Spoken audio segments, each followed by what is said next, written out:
Olá, pessoal. Hoje nós vamos terminar das funções orgânicas. Nós já vimos as principais funções orgânicas. Nós já vimos hidrocarbonetos, nós já vimos depois os compostos oxigenados, álcool, fenol, aldeído, cetona, ácido carboxílico, éter, essas sais de ácido carboxílicos e anidridos. São 9 funções oxigenadas importantíssimas. Depois nós vimos compostos nitrogenados, compostos que apresentam nitrogênio. Aí nós temos a amina, a amida, nós temos nitrilo, falei de iminoálcool também, o composto imino, muito importante, para você não confundir com amina. E falamos também de compostos chamados haletos orgânicos, que não são compostos nitrogenados, mas que têm a presença do halogênio preso nos compostos orgânicos. Para nós fecharmos as funções orgânicas, com essas aulas vídeos, nós vamos falar de funções secundárias. A primeira delas que nós vamos comentar chama nitrocomposto. Qual é o grupo funcional que caracteriza o nitrocomposto? O grupo funcional que vai caracterizar o nitrocomposto é o grupamento NO2 preso em um radical orgânico, certo? Então, quando você tem um composto orgânico, uma cadeia carbônica, e você tem o grupamento NO2, esse grupamento chama-se nitro. Então, aqui nós vamos dizer que o composto vai chamar nitrobutano. Só que o grupamento nitro é um grupamento interessante que ele pode oscilar, ele pode ficar mais à direita ou mais à esquerda do composto. Então, eu preciso posicionar. Eu começo a contar do lado mais próximo do grupo funcional. Então, esse composto vai chamar 2-nitrobutano. É muito importante quando se fala em compostos chamados nitros, e o exemplo mais famoso e interessante é esse aqui. Observem que isso aqui é o anel benzênico, nós temos aqui um composto com radical CH3, nós temos o famoso metilbenzeno. O metilbenzeno é mais conhecido com o nome de tolueno. Vocês vão aprender comigo mais tarde que os compostos aromáticos, eles dão reação de substituição. E se eles podem substituir, tira-se os hidrogênios que estão presos no anel aromático e coloca radicais. Se eu colocar um radical NO2 aqui, o outro NO2 aqui e o outro NO2 aqui, que são posições ortos e para em relação ao radical metil, eu tenho o famoso trinitrotolueno, que é o TNT, um explosivo muito poderoso formado pela reação de nitro. Então, quando perguntarem a vocês para que serve nitrocompostos, certo? Uma das aplicações fantásticas é na formação de explosivos, ok? Uma outra função também, agora essa um pouco mais, vamos dizer assim, não tão exigente em prova de vestibular, né? Não aparece tanto, mas quando aparece poucos erram, é o seguinte. Quando você tem, por exemplo, um composto orgânico oxigenado, é que ele tem a presença do oxigênio.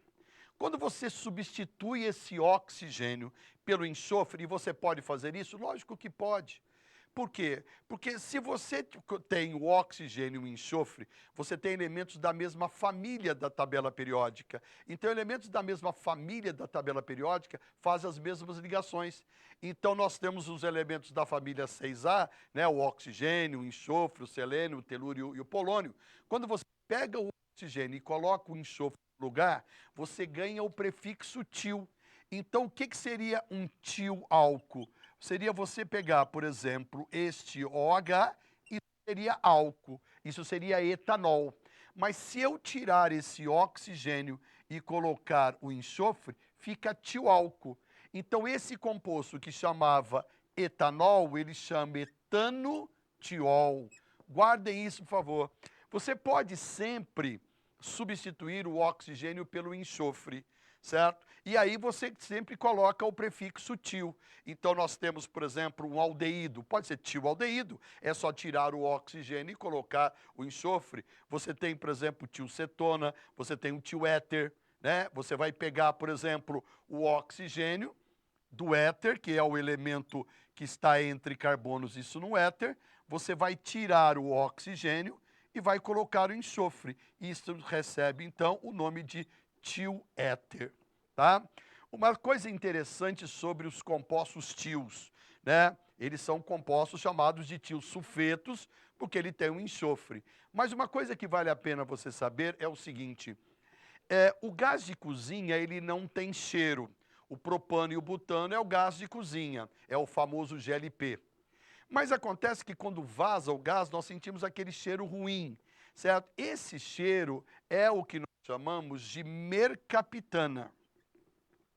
A mercaptana é uma substância que vai dar cheiro no gás, certo? Então, o cheiro no gás, não do gás, o cheiro no gás, certo? É da mercaptana. E essa mercaptana, o que ela é? Ela é um tioálcool. Então, quando perguntarem para vocês qual é o cheiro, é praticamente o cheiro de enxofre que nós sentimos quando vaza o gás, então é a presença do tioálcool, é a presença do enxofre. Então, a presença do enxofre no lugar do oxigênio, quando se fala nas famosas, né, funções orgânicas oxigenadas, nós estamos criando, então, a função tiosulfeto, ou simplesmente tio. E, finalmente, uma outra função também secundária é a chamada os compostos sulfônicos, né? Os compostos sulfônicos vão ter como grupo funcional, o que vai caracterizar a função é a presença do SO3H. Esse é o grupamento sulfônico. Então, quando você tiver os compostos SO3H, vai chamar sulfônico. Então, propano sulfônico, butano sulfônico, etano sulfônico, certo? Agora, uma das coisas interessantes dos compostos sulfônicos, que vale a pena você saber, é o detergente. O detergente, eles são sais sulfônicos, ok? Então, ele vem aí os compostos orgânicos formando sais. Você assistiu lá nos vídeos anteriores, né, o que é um sal de ácido carboxílico. Um sal de ácido carboxílico é o sabão, certo? Agora, o que é detergente? É sal sulfônico, né? Ele tem uma cadeia carbônica grande também, para ser apolar, para poder dissolver a gordura, certo? E tem a parte polar, que é a parte sulfônica. Então, o detergente compõe, né, um dos compostos mais famosos dentro das funções chamadas funções sulfônicas.